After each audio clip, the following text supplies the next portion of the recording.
जय महाराष्ट्र. नमस्कार, मी पत्रकार सचिन सुभाष राणे जुचंद्र.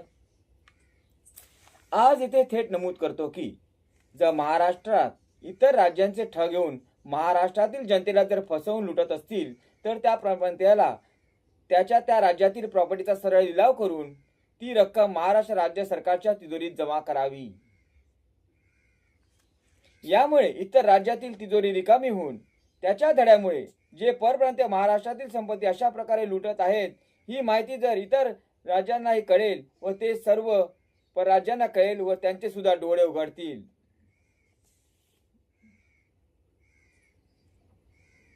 यामुळे जर परराज्यातील काही समाजकंटक जर महाराष्ट्रातील जनतेला लुटायला किंवा त्रास द्यायला पाठवत असतील तर त्यांनी असे केल्यास महाराष्ट्र सरकारच्या कायदा व कलमानुसार त्यांना महाराष्ट्र राज्य सरकार शासन करेल. तसेच त्यांना जी शिक्षा द्यायची असेल ती महाराष्ट्र राज्य सरकारच ठरवेल. यामुळे महाराष्ट्र राज्यात येणारे परप्रांतीय लोंढे सुद्धा कमी होतील व जे परप्रांतीय समाजकंटक यांना सुद्धा चाप बसेल.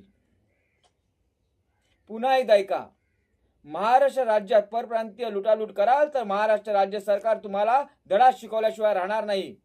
हे प्रत्येक परप्रांतीय समाजकंटकाने लक्षात ठेवण्यासारखे आहे. कारण यामुळे त्या गुन्हेगार परप्रांतीयाला शोधण्यासाठी डीबी टीम जाते तो सर्व खर्च, त्याचप्रमाणे नागरिकांना झालेला त्रास आणि आर्थिक तसेच मानसिक व शारीरिक नुकसान हे सुद्धा भरपाई करण्याची त्यालाच करावी लागते. तर तो खर्च सुद्धा आता परराज्यातील ठिकाणांकडून तसेच त्यांच्या परराज्य सरकारने महाराष्ट्र राज्य सरकारला दिला पाहिजे. कारण महाराष्ट्र परराज्यातील परप्रांतीयांकडून महाराष्ट्र राज्य सरकारला नाहक त्रास सहन करावा लागत आहे.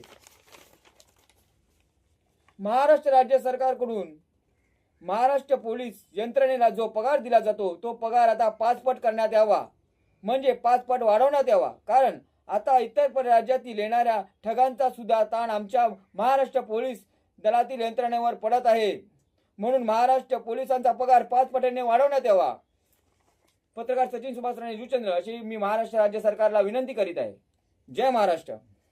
सदरक्षणाय खल निग्रहणाय सत्यमेव जयते.